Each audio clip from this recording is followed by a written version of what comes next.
As a communicator, I have to see what message I am going to now identify. It cannot be a generalized message like the way I'm communicating. I have to package it. I have to see what is the need of my audience, what is the need of my customers, what is the need of the people who have been there. So my starting point is from them. I try to extract the information from their angle, and then I started processing something at my end, and I prepare and I seek a feedback. Now, there are some of the sessions I conducted in the universities as well. Now, whenever I'm talking to the youngsters and these people who have been there, and while I've been communicating, I look into them first of all. What is their need? What are their challenges? What subject I have to look into that? So my communication always starts with the receiving end. I look into what are their needs. Then I choose the message, then I choose a medium what has to be packaged, then I choose the channel how to be communicated, and then I see the results as well. So this is a process I'm doing it. Now, whenever I'm been having a communication with my young son, for example, he's a teenage boy, and sometimes I feel like, all right, he's been in that age where the emotions matter the most. And now, what is the need of my son? What exactly is the message I have to convey? What exactly is the outcome I'm looking for? And then I see the feedback. And if, for example, I'm communicating, but I'm not getting the desired result, so what I have to do? So I would ask you to write down one of the statements which has given you a lot more biggest resourcefulness state, because that is the same statement wherever I go, I ask them to write it down on the walls, because this is going to change the whole life. What it say, that in life, we don't have a success or failure. We just have a good or bad communication. That is one. Number two, in life, we are not failed. Our methods of communication failed. So for example, if I'm trying to pursue you with something, to tell you something, to inspire you something, but I found that it is not impacting you, I can make a fool of myself if I'm using the same way, same method again and again, because it is not going to give me a result. So what I have to do? I have to be flexible in my approach. The way I should approach you, the way I should send you the message should make a variation of it. So that is the important thing. You have to note it down at your end. Now, one of the important aspects we have to talk about that how we receive information in our surrounding. What are the ways in which we receive the information around? So you can look into that. Okay, Kamran, we receive information from our five senses. Of course, the answer is correct. Whenever we receive information, we are seeing, we are hearing, we sometimes touch, we get the information, we smell something, we get the information. So these are all the, for example, all five senses we are talking about through sight, taste, smelling, touching, and hearing. These are the five senses in which we collect information. Now I have to crack a code, and you have to understand this aspect. As a human being, we have a built-in mechanism within ourselves that whenever we receive information, there are three mechanisms happen with us. If you understand this mechanism, you would be better able to communicate with your audience, with your colleagues, with your family, with these three concepts. Note of it when I'm trying to say. Number one, we have a process within ourselves which is called a deletion process. What is a deletion process? First of all, we have to see how as a human being we receive information and what we do with that information, because as an effective communicator, you must have a knowledge how as a human being we receive information and what we do with the information. So one of the criteria, write it down. There is a deletion process. Deletion process. What is that deletion process is? For example, you have, imagine you have to attend some of the meeting, and that was a very important meeting, and then there were 10 of your colleagues have attended the meeting, but unfortunately for some reason, you are not being able to attend that. Now what you will do?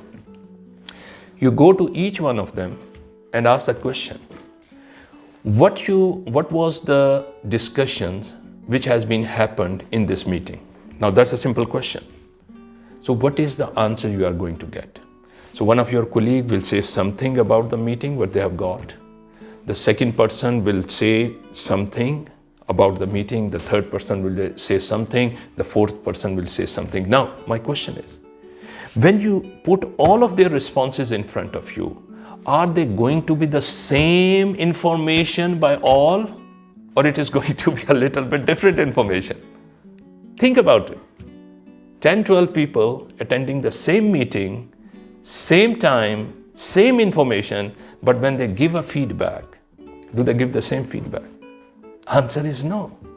Why? Because we had a built-in mechanism within ourselves where we delete information. We only pick and choose the information which is of most relevant to us, which is of most important to us. So that's why we delete some of the information around. And by default, one of the mechanism which is, as a human being, we can, our RAS memory, our immediate memory in which we can process the information is 7 bits of information plus minus 2. 7 bits of information max plus minus 2, you can add, that's why it is said that whenever you have to make a presentation in a PowerPoint, never go your bullets beyond 7. Maximum it's essential 9, but it's very difficult to retain by the people. Minimum is better. So if you are having a PowerPoint presentation, don't go ideally beyond 5 points, 4 points, 6 points, 7, that's it. Don't go beyond that. If you are doing it, a lot of cumbersome information into your presentation, take my advice, simplify yourself. You are started getting a feedback, you are started getting a more impactful message convey.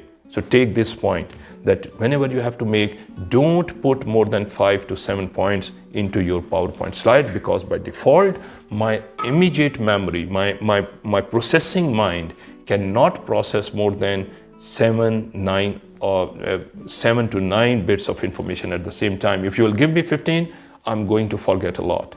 That's why you might have an interesting mechanism. You might have seen that the numbers, especially our mobile numbers, etc., which are being within 7 digits numbers max, normally it happens, so you can remember the numbers. It is going to be 12 digits number. Nobody can remember that, or majority of the people cannot remember that. All right, does it sound sense to you, what I'm saying? Okay. Now, second thing is, our mind delete information. You might have seen when people are so much occupied with their mobile phones, all right, what happened? Their total focus is on the mobile phone. And while people are having a mobile phone, why it is being advised? Why it is advised, never use a mobile phone while you are driving. You have seen HSC people always talk, no, don't do that, it's not risky. You know why? You know the answer of it? That whenever we are utilizing mobile phone while we are driving, our mind get locked with that mobile phone, and we started deleting whatsoever is the things happening in our surrounding. We never can judge how much is the car which is ahead of us. We can never see what has been coming on the right side, what is coming on the left side. That is another reason you might have seen when people are, while they are walking and they are having their mobile phone. I'm just taking one example. They are been walking, they are bumping people around. Although the people are in their close proximity. Why? Because the lot of information in the surrounding, once they have been focused on something, is started deleting. Another example I can tell you, and you can take it as as an interesting example for the day. The route, the way where you daily travel for coming to the office, or you've been near to your place, I would ask you to take this as an assignment. Now, today, if you are going to go to the same way, you have to consciously look around all the buildings, all the shops which comes onto your way. And that's an interesting exercise for you. You know why I'm saying? Because you might surprise, I can bet on that you might surprise, oh, I was just commuting. Maybe you have experienced that before that as well. I'm commuting over the same road, over the same area for the last 5-7 years. I was not aware there was a shop of this type was available over there, or there was a building which was over there. Now, question is, building was already there, the shop was already there, but because whenever I was been there, it was not important information which was around me. My mind has just simply deleted that around me. So basically, we delete information. Remember that, we delete information. Now, point is, when we delete information, what is most important? So as a communicator, you have to see that, for example, when people are coming back to you with some of the information, this could not be the 100% of the information. There is something is already deleted by default. It's not intentional. I mean to say it's by default. So what you have to do, you have to ask questions so that if there are certain missing puzzles of the pieces, you can ask people to plug it in, to ask more clarifying question on it. That is a way. So one thing we have learned that our mind delete information as a communicator. And that's why, because it delete information, what normally, for example, as a trainer, as a speaker I do, you might have observed I sometimes repeat the information as well. I repeat information as well. So when I repeat information, I know that it is going to stay with you for, if by repetition, it goes stay. That is a reason that all the marketers, all the big marketers, they know that in today's age, where the attention span of the people have already shrinked too short, they have to repeat the message at least 16 to 18 number of times through different media so that it get digested at your end. So repetition. That's why the marketers, they do the repetition, because they know many number of times we delete information by default. So deletion is number one. Second thing, in our mechanism, in our brain, being given to us by our creator for the purpose that it distort information as well. Now, what is a distortion? Distortion means that, for example, imagine you are walking on a dark street, and you found that there is something a little bit ahead, and you found that it's like a snake. Something is lying over there on the road, and immediately say, oh, this is a snake. But if you put the torch over there and you go consciously near to that, you might have a laugh. You say, oh, it was just a rope. Now, question is, how you interpret rope as a snake? Our mind, it distort information. So sometimes they say, whenever we listen to media as well. Now, why it is important that even if you would like to get more authenticity of some of the news, so never just tune it to one channel only. For example, if you are interested to go around with the more of the channels as well. Why? Because any of the channels might be given them a distorted information, not the whole truth, just part of the truth. So that's why sometimes when we distort information, if we are putting labels on the people. So for example, if I already know, all right, this person is not an honest person always, for example. So whenever this person is giving me any of the information, maybe that person is giving the truth, but because in my mind I've already labeled that person, I've already become biased about it, any information I will interpret from this distorted angle, and I say this can't be truth. All right, I hope it sounds sense what I'm trying to tell you. So what we have covered deletion, we have covered distortion. Now the last thing what is being talked about, we also do the generalization.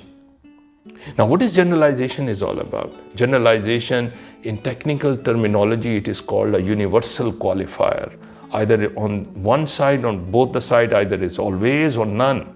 For example, if I ask you just recently came from a visit for some country, for example, you've been in Europe, Africa, somewhere, and if I ask you, how was your visit? How did you find the people over there? And you say, all right, I have a very bad journey, and I found all of them thieves over there. Now, this is a generalized statement. Now, if I ask you, would you precisely tell me how many number of people you have come across which you have found as a thief? And then you started thinking about, yes, I got one, I got two, and I got three during my experience. And then I asked you, you just got 3 people and you are generalizing the whole nation based on 3 people. Now, are you getting sense to that? Our mind gives us generalization. If I have some of my good or bad experience with some specific nationalities or with certain specific brands, it always stays with me as a generalized experience.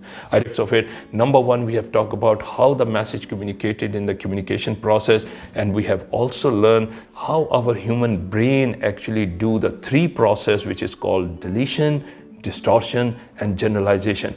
Being as an effective communicator, if you have a knowledge that all the human brains that do deletion, distortion and generalization, you make your presentation, you make your message in such a way in which you fill in the gaps, you address those requirements which are essential. Even people are deleting, they still get the message. Even if they are distorting, there are still some of the finer picture they can see. Even if they have the generalized experience, you have been putting and plugging in something of value which can enhance their perspective about what is the reality in life for them.